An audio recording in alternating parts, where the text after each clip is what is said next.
All right, in this workout, we are going to be swimming butterfly. Now, the only reason I make you swim butterfly is just so that you appreciate your freestyle that much more.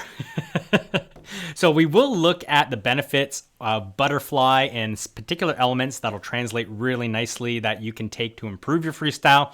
But first, we're going to talk about the most common mistake that you're going to make and every single person's going to make learning how to swim butterfly or trying to tune up their butterfly.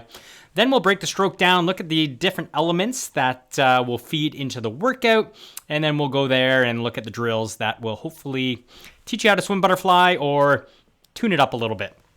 So the first overarching mistake that everybody makes in butterfly is trying too hard. A lot of you are doing this in freestyle, backstroke, breaststroke. You cannot overpower the water. It doesn't work. And I will say there is no stroke that requires finesse and timing than butterfly.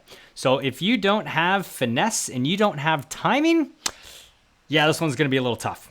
So as you can see here, I'm just swimming nice, easy butterfly. I could go up and down the pool all day long, so it is possible. But again, it's going to require you holding back on the effort. So here's what tends to happen. At this point where you are going to take a breath or you're setting up to take a breath, you are putting maximum effort into the arm pull and into the dolphin kick. Now, the arm pull, okay, it's probably more muscle activation than you require, but the real issue I find is in this strong dolphin kick when you go to breathe. What happens is you are activating the core as much as you can, and if you do that, it'd be like, you ever been doing abs and you forget to breathe? Try doing like leg raises really quickly and forcefully with strong core contraction and get effective breathing. So the problem is, again, you're doing this core contraction at the same time you're trying to fill the lungs up, which then you're not getting an effective breath. You are extending the amount of time you're up above the water because you're not getting that breath, usually stalling out at the finish, which messes up your whole timing. And then it just compounds stroke after stroke after stroke until you get to the end of the 25 and you go, next to this, I'm going back to freestyle.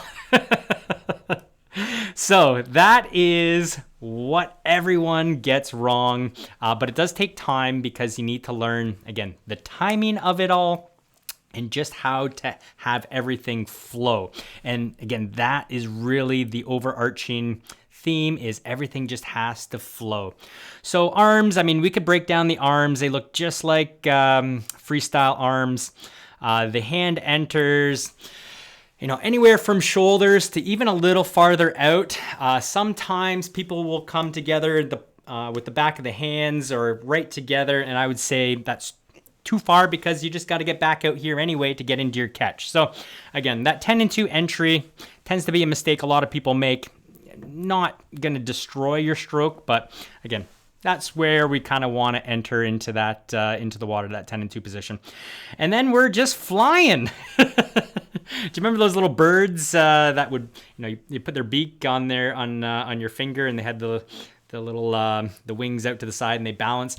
That's kind of what we're trying to set up here, where you're pushing down on the chest. This is your little point of balance here, and hopefully that'll pop the hips up, which we're going to talk about the head and the hips in a second. So as we progress through the arm pull, again, we are getting our catch set up. So a little bit of internal rotation of the shoulder. We are going to be dropping the elbows quite a bit more than we do in freestyle, just because we want to go up. So we want to apply pressure downward in the water a little bit so that, again, we can take that breath. Or as you can see on this stroke, I don't actually lift my head to take a breath, so you don't have to breathe every time. It helps you maintain a horizontal body position if you can manage the breath. And that's pretty much it. We don't stall at the finish. We carry that momentum up and around. And on the recovery, we should have a nice straight arm recovery. Actually, we'll go above the water in a second. Why don't we do that now? Let's jump way over here. So above the water recovery, nice straight arm, usually leading with the back of the hand. And I probably enter, a little too close together. And then the other thing is the breathing is nice and low. So you almost want to breathe forward. So pushing your chin forward, keeping it down in the water as low as you can, even keeping that neutral spine a little bit so you're not, way up here. And again, it's all about trying to maintain a horizontal body position, because the more you get vertical, the harder it's going to be. And again, it's going to require a lot of hip and head movement, as well as making sure that you get the kick. So the kick timing, or the timing of the stroke, usually we talk about the kicks. We're doing 2 kicks per arm cycle. So we kick to come out of the water to breathe, and then we kick to go under the water to glide. So kick, kick. Most of you, when you were doing breaststroke with dolphin kick, you were hitting actually 2 kicks instead of the one that I was asking you to do. Those of you who did freestyle with dolphin kick, very similar timing, and actually we'll use those drills to teach some of that timing. But the kicks don't have to be hard. You can actually swim very effective, let me fit that back. Very effective butterfly by just letting the hips go back and forth. So as we talk about the hips, really the head and the hips is where it's at. So wherever the head goes, the hips will follow, but that's important. They'll follow. So when the head goes down, the hips are up. When the head comes up, the hips go down. And that's pretty much it. We're going to do a lot of fin work where I'm going to ask that you don't kick hard. Just get the motion in the ocean. That's it. And once we can get that, where hips come up and then down and then up, again, it's really driving those hips up. And that's primarily, if we're not racing, trying to do it easy, that's what we can use the kick for, is body position. So that is pretty much the breakdown of butterfly. Now, if I'm to take up the intensity a little bit here, this is one of the older videos I had of butterfly. You can see I'm working a little bit harder through the kicks. I can, work a little bit harder through the arms. And then again, above the water, we just want to stay as low as we can. And we want to make sure those arms are straight, because if we're doing bent elbows, our hands aren't going to clear that water. And again, the more we expose to gravity, the more we sink in the water. So let's look at the workout. So we're going to warm up with some hundreds or potentially 50s, depending on what level you're at, doing some choice swim and choice kick. Again, if you want to practice some of the other strokes that you've totally mastered, you're more than welcome to. Then we'll move into our first little drill set. Fins are going to be key for a lot of this work, but again, keep the intensity easy. We want to teach you to just move through dolphin kick without putting maximum force every time. So we're going to do some 50s of dolphin kick on the back with fins. So if you can, streamline. If not, go arms down. You might actually work the range of motion better with the arms down than the arms up, but I'll leave that one up to you. Then we're going dolphin kick on front with fins. Again, ideally streamlined, but if you go arms down, you may find, again, you're getting more hip movement with the arms down. Then we go 50s of freestyle with dolphin kick. So this is where we're going to start bringing in the timing. Every time you do an arm pull, it's dolphin kick, dolphin kick, dolphin kick, dolphin kick. And really, all we're trying to do is take this timing into this timing. Dolphin kick, dolphin kick, dolphin kick, dolphin kick, which is the same pretty much as that freestyle. So learning to fire those dolphin kicks when the arm pulls or recovers. And then we are going to do some one arm freestyle with dolphin kick, which is usually just one arm butterfly. So we're going to learn that drill pretty much by freestyle.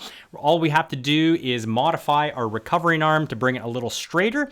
We can breathe to the side, which keeps the breathing a lot easier. So again, on this one, we're pretty much doing butterfly with one arm, breathing to the side. Now, I will say you may see some swimmers, and I actually used to breathe to my side when I was doing butterfly quite a bit in the earlier days. I've shifted more towards forward breathing now, but that is an option as well. Again, whatever works to keep your head as low in the water as possible. So then we are going to take that one arm freestyle, move it into one arm butterfly drill, which again is essentially the exact same thing. So we're going to make that transfer hopefully seamlessly. We're going to mix it up with some freestyle because again, I don't want to kill you. So you'll have these little bouts of freestyle intermittent between the drill sets. So the 625 Snow Angel arms are just getting used to doing double arms across the surface and easy pulls. So that's all we're doing is tracing up across the surface. It's not going to be pretty. You're not going to be above the water. It's just like doing a snow angel, except on your front. And that's it. So working the arm path. And again, just double arm recovery, leading with the back of the hands. And again, keeping it nice and easy. This one, throw fins on, do a nice easy flutter kick. That'll support some locomotion. You could also do all of this with a snorkel on, which will pretty much take the breathing out of it for you.